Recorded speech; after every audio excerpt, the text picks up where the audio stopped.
Hello ফুপি, কেমন আছো? কে ফুপি? আপনি কে? ফুপি আমি অপু। ওপো? আমি কারো ফুপি না, রং নাম্বার। এই হ্যালো, এটা কি রামপুরা না? না, এটা মালিবাগ। মালিবাগই তো। মালিবাগই ফোন করেছি, আমার ফুপি থাকেন ওখানে। জি না, এটা মালিবাগ চৌধুরীপাড়া। আপনি নাম্বার ভালো করে চেক করে তারপর ডায়াল করেন। আশ্চর্য, কোত্থেকে আসে এরা এত রাজ্য? Wow, aggressive. Hello, sorry. I'm really sorry. আসলে হয়েছে কি, আমার ফুপির নাম্বারটা আমার কাছে ছিল না। একজন আমাকে ফুপির নাম্বারটা পাঠিয়েছে, আমি তো ফুপি ভেবে আপনাকে ফোন দিয়ে ফুপি বলে ফেলতাম। রিয়েলি সরি, আমাকে ক্ষমা করবেন। It's okay, bye. যেহেতু আমি আপনাকে ফুপি রেখে ফেলেছি, এখন থেকে আমি আপনাকে ফুপি রেখে। হ্যাঁ, ওকে, বাই। ওই হ্যালো, আপনার কোন দিক থেকে আমাকে ফুপির মতো লাগছে? আপনি আমাকে কখনো দেখেছেন? আমি ভার্সিটি 3rd ইয়ারে পড়ি, আর আপনি আমাকে ফুপি ডাকছেন। আজব তো। ও সরি। ফোনে তো আসলে একটা মানুষকে দেখা যায় না। তো আপনি তো আসলে ফুপির বয়সী না, আপনি তো অনেক ছোট। ইনফ্যাক্ট আপনি আমার ছোট, বিকজ আমি এমবিএ করছি ইস্ট ওয়েস্ট ইউনিভার্সিটিতে। আচ্ছা, আপনিও কি বাই এনি চান্স ইস্ট ওয়েস্টেই পড়েন? না, আমি স্ট্যানফোর্ডে পড়ছি। Wow, nice. স্ট্যানফোর্ড ইউনিভার্সিটি কোন ব্রাঞ্চ? সিদ্ধেশ্বরী ব্যাঞ্চ। ও নাইস। আর ডাবল নাইস।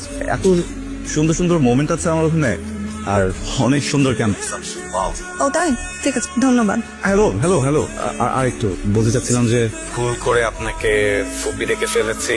আমি তো আসলে আপনাকে কখনো দেখিনি, তাই বুঝতে পারিনি। প্লিজ আপনি আমাকে একটু মাফ করে দেবেন। কণ্ঠ শুনে বোঝেন না কোনটা ফুপি টাইপ মানুষের গলা আর কোনটা ফুপির মেয়ে টাইপ মানুষের গলা? কি করবো বলেন, আমার কাছে তো সব মেয়েদের ভয়েস একরকমই লাগে। আচ্ছা, ভালো থাকবেন। আপনি ভালো থাকবেন। হ্যালো। তো মানে রাখার আগে জাস্ট একটু জানতে চাচ্ছিলাম যে আপনার নামটা কি? আমি অপু। আমার নাম সিমি। সুন্দর নাম সিমি। ভালো থাকবেন। আসসালামু আলাইকুম। ওয়ালাইকুম আসসালাম। কি আজব, আমি সালামও দিচ্ছি। ছেলে তো বেশ ভদ্রটদ্র মনে হচ্ছে। হ্যালো, হাই সিমি, কেমন আছেন? ভালো আছি। আপনি কে? আমি অপু, ফুপির ভাতিজা। ও আচ্ছা, আপনি কেমন আছেন? এই তো ভালো, আপনি কেমন আছেন? হ্যালো, আপনি আমার নাম্বার সেভ করে রেখেছেন? হ্যাঁ, ভাবছিলাম যে ফুপি যদি কখনো বিজি থাকে তখন আপনাকে ফোন দিয়ে ফুপির কমতিটা পূরণ করবো। মানে কি? আমি মজা করছিলাম। ক্লাসে জানি আজকে। গিয়েছিলাম। আচ্ছা, আগামী 7 তারিখ আমাদের ক্যাম্পাসে একটা কনসার্ট আছে, আসবেন?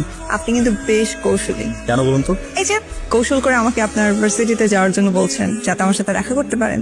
না, আমি মোটেও কৌশলী না। আসলে সহজ সরল মানুষ তো, সহজ কথাটা সহজভাবেই বলে দিই। তাই বুঝি, তাহলে তো দেখা করাই যায়। তবে আমি কিন্তু এত তাড়াতাড়ি দেখা করতে চাই, আগে একটু চেনা জানা হোক। আমি ভাবছিলাম কনসার্টটা যদি ক্যাম্পাসে না হয় সমুদ্রের পাড়ে হতো, কেমন হতো বলুন তো? সমুদ্রের পাড়ে কেন? কারণ সমুদ্র আমার পছন্দ। ইনফ্যাক্ট পানি আছে এমন সবগুলো জায়গায় আমার পছন্দ। ও আচ্ছা, তাই? রবি ঠাকুরের শেষের কবিতা পড়েননি? এখানে নৌকা ডুবে শেষে কি হয়েছিল জানেন না? হ্যাঁ জানি। আপনার প্রিয় চরিত্র কোনটি? লাবণ্য। আমারও। অমিত্র আর লাবণ্য এক হয়ে গেলেন, কত ভালো হতো না? এই জন্যই আমি ভেবেছি দুজনকে মিলিয়ে আমার ভালোবাসার মানুষটার নাম রাখবো লাবণ্য রয়। ওয়াও, খুব সুন্দর নাম। নীল শাড়ি? আচ্ছা, তুমি কি করে জানো নীল আমার পছন্দের কালার? আমার তাছাড়া শাড়ি পরতে খুব ভালো লাগে। বাই দ্য ওয়ে, তুমি কিন্তু একটা সাদা রঙের পাঞ্জাবি পরে আসবে। নীলের সাথে সাদাটা খুব ভালো লাগে। তাই নাকি? সাদা রংটাও সুন্দর। কাজে তোমার আর আমার দেখা হবে প্রথমবার, অনেক বেশি এক্সাইটেড। আমিও খুব এক্সাইটেড, আর এত এক্সাইটমেন্ট নিয়ে কথা বলাটা ঠিক না। রাখছি। এই তোমার হ্যালো পাগল একটা। হ্যালো, হ্যাঁ, কোথায় তুমি? তোমার ঠিক পেছনে। সিমি, ওপো। মাশাআল্লাহ, পৃথিবীর সব থেকে সুন্দর মেয়েটা এখন আমার সামনে দাঁড়িয়ে। তোর কি বলো, আমার লজ্জা পড়তো। কেন? ফোনে তো তুমি খুব কথা বলো, সামনাসামনি লজ্জা লাগছে কেন? আসলে সামনাসামনি মানে প্রথম দেখা তো, সো যেগুলো দেখা হলে ঠিক হয়ে যাবে। তাই তোমার এই লজ্জা ভাঙানোর একটা নিনজা টেকনিক আছে আমার কাছে। কি? কেন? Lipstick. This is for you. আমি ভাবছিলাম যে তোমার কি দেওয়া যায়, ইউনিক কি হতে পারে। দেন ভাবতে ভাবতে মনে হলো যে ওকে, লিপস্টিক দেওয়া যায়। ঝাড় যে কোথায় জানো, আমি তখন লিপস্টিক কিনি নেই। এনিওয়েজ, আমি খুবই খুশি হয়েছি। অ্যাকচুয়ালি আম সারপ্রাইজ যে তুমি একটা ছেলে যে কখনো একটা মেয়ের জন্য শপিং মলে যে লিপস্টিক কিনতে পারে, আমার কোনো আইডিয়া ছিল না। Anyways, thank you, I am so happy. খালি মোবাইলটা আমি তোমাকে ফিরিয়ে দিয়ে সব সত্য কথা বলে দেবো, ক্ষমা করবে তো না? জানি আমি সরি বললে তুমি আমাকে মাফ করে দেবে। কি? সিমি, আমি তোমাকে একটা কথা বলতে চাই। কি কথা বলো? হ্যাঁ ভাই, খুব বেশি ইম্পর্টেন্ট তো না, আবার অনেক ইম্পর্টেন্ট কথা। বেশ কিছুদিন থেকে ভাবছিলাম বলবো, তো কি মনে করবা? তো বলো, বেশ কিছুদিন ধরে ভাবছো, বলো, বলে ফেলো। বলতে তো চাচ্ছি, কিভাবে নিবা কথাটা এটা? কিভাবে নিবো আবার? বলো, চোখ বন্ধ করে এক নিঃশ্বাসে বলে ফেলো। চোখ বন্ধ করে বললে হয়ে যাবে? হ্যাঁ বলা যায়, যখন কোনো কথা একদম বলতে পারছো না তখন চোখ বন্ধ করবা, এক নিঃশ্বাসে বলে ফেলবা। ওকে সিমি, তোমার আমার পরিচয়টা যেভাবে হয়েছে, স্ট্রেঞ্জ। হ্যাঁ স্ট্রেঞ্জ, বাট এর পিছনে আরো একটা স্ট্রেঞ্জ রিজনও আছে। আপনি এখানে আমাকে চিনতে পারছেন? আপনি থানায় এসেছিলেন আপনার হারানো মোবাইলের ব্যাপারে কমপ্লেন করার জন্য। আমি তো সেটা নিয়েই কাজ করছি, বাট আপনি তো জানাননি যে আপনি আপনার মোবাইল ফেরত পেয়েছেন। মোবাইল পেয়ে গেছি মানে? ওটা তো আপনার বড় কথা, এটা আমি কেন পাবো? আপনি মোবাইল পাননি? বাট লোকেশন এক্সাক্ট এখানেই বলছে যে আপনার কাছে মোবাইলটা আছে। উনি কে? ও আমার ফ্রেন্ড। আপনার কাছে কি এই মোবাইলটা ছাড়া আর কোনো মোবাইল আছে? I think this is your mobile, right? হ্যাঁ এই তো আমার ফোন, কিন্তু ও আমি বুঝতে পারছি। মিস্টার বু, থানায় চলুন। আই ক্যান এক্সপ্লেইন, আসলে সিরিয়াস কিছু না। You can explain later. থানায় চলুন। চলুন। I can explain Simi, please তুমি ভুল বুঝো না। আমার কপালটা এমন কেন রে? পরপর দুইবার আমার সাথে একই রকম ঘটনা ঘটলো। শেষ পর্যন্ত একটা ছিনতাই গাড়ি, ওপর একটা ছিনতাই গাড়ি, আমি চিন্তা করতে পারছি না। ছেলেটাকে দেখে বোঝার উপায় নাই, ছেলেটা এমন থেকে না বোঝা যায় না মানুষটা কেমন হবে। কিন্তু একটা কথা কি জানি, তুই একটা বড় দুর্ঘটনা থেকে বেঁচে গিয়েছিস। আমার মরে যেতে ইচ্ছে করছে। কি যাতা বলছিস? তোর মাথা ঠিক আছে? সব ঠিক হয়ে যাবে। কিচ্ছু ঠিক হবে না, আমার লাইফে আর কিচ্ছু ঠিক হবে না, সব একই রকম হয়ে গেছে।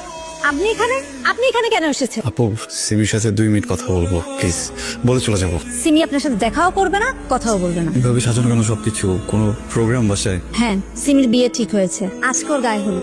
এটা তো পসিবল না। আমি সিমিকে খুব ভালো করে চিনি, ও আমার সাথে তো এরকম করবে না। রেগে আছে না, শিখিয়ে দিয়েছে আমাকে এসব বলার জন্য। আমি ম্যানেজ করে নিবো, প্লিজ একটু ডাকেন না ওকে। আপনার কথা আমার বিশ্বাস হচ্ছে না। আপনি সিমি ডাকেন না, সিমি। কোথায় যাচ্ছেন? চিন্তা করছেন? এই ছেলে চিৎকার করছো কেন?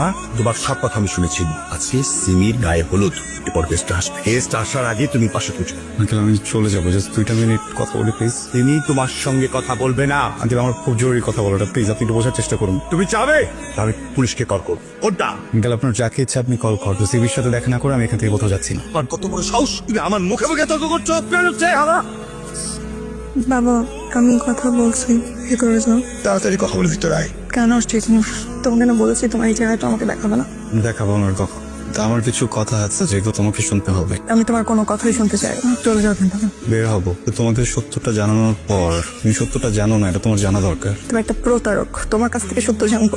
কিছুই জানতে চাই না আমি, চলে যাও। লোকটা কি বলতে চাচ্ছে এটা আবার শুন। বলো অপু, তুমি আবার একটা বানানো গল্প শোনাচ্ছ। আমি আর এগুলো কোনো কিছুই শুনতে চাই না, এখান থেকে চলে যাও।